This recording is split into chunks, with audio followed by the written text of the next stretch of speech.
그래서 눈 쪽으로 증상이 있다고 하면 바로 안과 선생님이랑 의논을 해서 적절한 치료를 받고 건조증이든 피부든 관리를 받는 게 중요하고요. 네, 안녕하세요. 강남 아이원스 안과 대표원장을 맡고 있는 백동원 원장입니다. 요즘 우리가 뉴스를 보면은 우리나라의 암 발병률이 매우 높아지고 있습니다.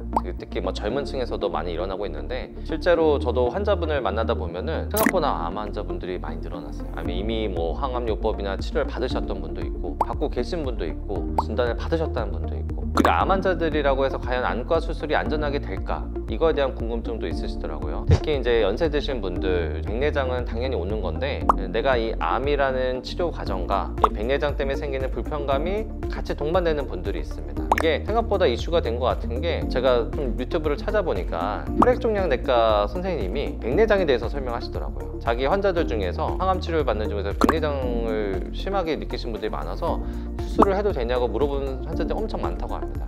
그런 유튜브가 있을 정도면은 저는 이런 인구들은 조금씩 더 늘어나지 않을까, 그래서 오늘 그 궁금증을 한번 풀어보도록 하겠습니다. 60대, 70대 암으로 인해 항암 치료 중인데 백내장 수술을 받아도 될까요? 네, 가능합니다. 당연히 백내장이 있으면 수술을 받아야 됩니다. 다만 이제 항암 치료 중이기 때문에 이제 몸 상태, 이게 이제 수술해도 안전한 시기인지에 대해서는 한번 짚고 넘어가야 됩니다.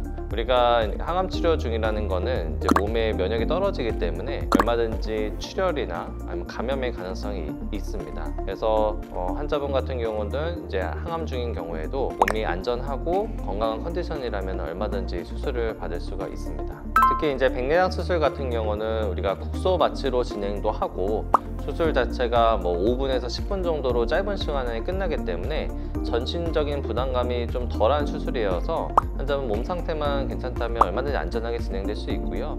항암 중이기 때문에 이제 내과 선생님한테 이제 의뢰를 합니다. 수술 받으실 수 있는지. 그런 경우는 이제 우리가 피 검사 값들을 몇 가지 기준으로 삼고 환자분의 몸 상태가 수술 가능 여부를 또 판단을 하기도 합니다. 그래서 여러 가지 피 검사 값들이 있는데, 예를 들어 염증 수치를 나타내는 백혈구나, 출혈 여부를 판단할 수 있는 혈소판 같은 수치들이 중점적으로 우리가 기준을 삼기도 하고요. 안과 의사 입장에서는 항암 치료해 주시는 내과 선생님께서 환자분 컨디션이 좋습니다, 수술해도 된다고 하면 저희 입장에서는 얼마든지 언제든지 안전하게 수술을 진행시켜 드릴 수가 있습니다. 실제로 저 또한 이제 외래를 보다 보면 항암 중이신 분, 암이 있으신 분들 많이 만나는데요. 저도 항암 중이신 분들에 대한 수술을 많이 해드렸습니다. 근데 지금까지 한 번도 문제가 일어났던 적은 없습니다. 그렇다고 이제 무조건 괜찮다는 건 아니고, 그분들도 수술 과정 중에서 항상 몸 상태를 확인하고 하는 거기 때문에 그런 거에 대한 체크만 정확하고 이제 꾸준하게 한다고 하면 백내장 수술은 항암 치료를 하든 암이 있든 간에 안전하게 얼마든지 시행될 수 있는 수술입니다. 항암 치료 중에 안약을 사용해도 될까요? 물론 사용 가능합니다.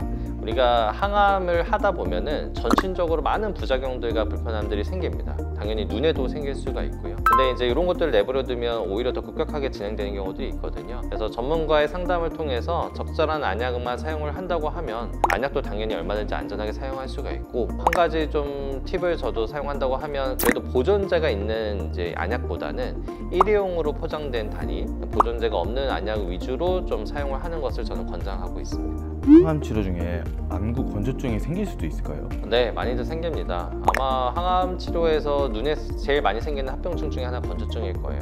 우리가 화학요법을 사용할 때 쓰는 약품들 같은 경우는 특정 약품은 우리 눈물샘을 좀 손상시킬 수가 있고, 그러다 보면 눈물 생성도 감소할 수가 있고요. 우리 눈꺼풀 주변의 피부의 발적이나 부종을 일으킬 수도 있는데, 그러면은 정상적인 눈물막 형성, 깨끗한 눈물도 형성이 잘 안 될 수가 있습니다. 근데 아무래도 항암 치료는 계속 해야 되기 때문에 이런 것들을 내버려 두다 보면은 매우 급속하게 더 심각한 염증으로 진행할 수가 있어요. 그래서 눈 쪽으로 증상이 있다고 하면 바로 안과 선생님이랑 의논을 해서 적절한 치료를 받고 건조증이든 피부든 관리를 받는 게 중요하고요. 다양한 약물을 사용하는 방법도 있지만, 약물에 대한 이제 부작용이나 부담이 좀 느끼시는 분들은 우리가 눈물점 폐쇄라고 눈물도 좀 순환을 도와주는 처치들도 있거든요. 그런 처치들도 같이 많이 활용하면 건조증이든 눈의 어떤 다른 문제든 얼마든지 안전하게 관리가 가능합니다. 항암제와 스테로이드가 안압 상승에 영향을 줄까요? 네, 가능합니다. 물론 줄 수 있고요.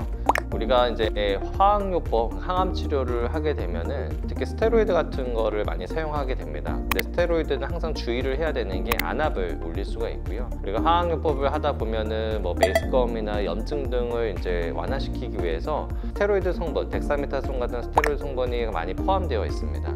근데 스테로이드는 언제든지 안압을 높일 수 있고 녹내장을 유발할 수 있어서 주의를 해야 되고, 특히 뭐 어린 아이들, 소인이나 녹내장의 어떤 위험 요인들이 있는 분들은 더 주의를 해야 됩니다. 때로는 우리가 이제 뭐 예를 들어 유방암에 사용하는 뭐 탁산이라는 항암제 같은 경우도 있는데, 이것은 이제 체액의 축적을 좀 유발을 해요. 그래서 눈 속에 방수 같은 게 늘어나고 축적되게 하는 또 원인이 될 수 있고, 이게 또 안압 상승 녹내장을 또 유발할 수가 있습니다. 근데 뭐 기타 다른 어떤 특정 항암제 같은 경우는 안압을 높이지 않더라도 이 시신경 자체를 손상시키는 약물들도 있거든요.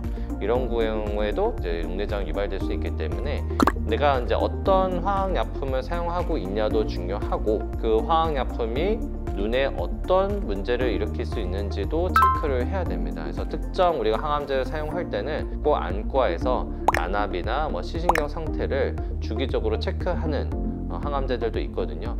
그거는 아마 이제 항암제를 사용하신 내과 선생님들이 많이 말씀을 주실 텐데, 그래도 이제 그런 거에 대한 주의를 갖고 내가 인지를 하고 체크에 대한 중요성을 아는 것도 매우 중요하다고 생각을 합니다. 그리고 또 하나 이제 정말 조심해야 될 게 이제 건강식품 같은 게 있어요. 뭐 한약재, 뭐 녹용, 홍삼, 인삼 이런 것들이 명확하게 이론적으로 밝혀지진 않았지만 안압을 상승시키는 분들이 많습니다.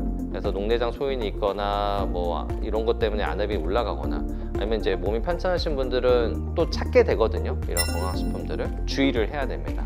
이런 것들이 얼마든지 안압을 올릴 수 있기 때문에 한 번쯤은 안과에서 정기검사 차원에서 시력이나 시신경 상태나 안압을 측정해 보시는 것이 좋고, 건강식품을 섭취할 때도 항상 주의를 기울여야 합니다. 원장님, 그러면 수술하고 나서 스테로이드 처방을 또 하신다고 하셨는데 환자분들마다 다 괜찮으신 건가요? 이게 스테로이드가 위험 요인이 될 수는 있어요, 안압 상승에. 하지만 수술하고 나서는 면역을 좀 조절하는 시기가 필요하거든요. 그래서 필수 안약입니다. 근데 스테로이드 같은 경우도 성분도 다양하고 농도도 다양합니다. 스테로이드에 반응해서 안압이 올라간다. 그런 경우는 우리가 뭐 안압약을 같이 쏘면서 조절을 하기도 하고, 아니면 안압을 올리는 경우가 적은 다른 스테로이드 계열의 안약으로 바꿔서 사용하기도 합니다.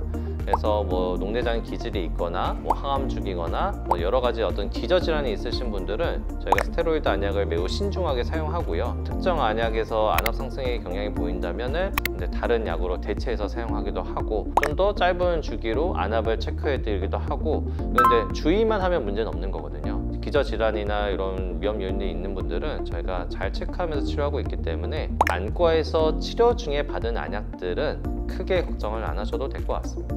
오늘 제가 암 환자분들 아니면 이제 항암 치료를 받는 분들에게도 안전하게 백내장 수술이 가능하냐에 대해서 이제 설명을 한번 드렸는데, 사실 암만 이제 질병은 아니잖아요. 우리가 뭐 투석을 받으시는 분들도 있고, 다른 뭐 기저질환이 있으신 분도 있고, 당뇨가 심한 분들도 있고, 이런 모든 분들에게도 백내장은 생깁니다. 백내장은 예외 없이 기저질환이 있든 없든 모두에게 생기는 질병이기 때문에, 그래서 백내장 수술은 모두가 언젠가 한 번은 받아야 됩니다.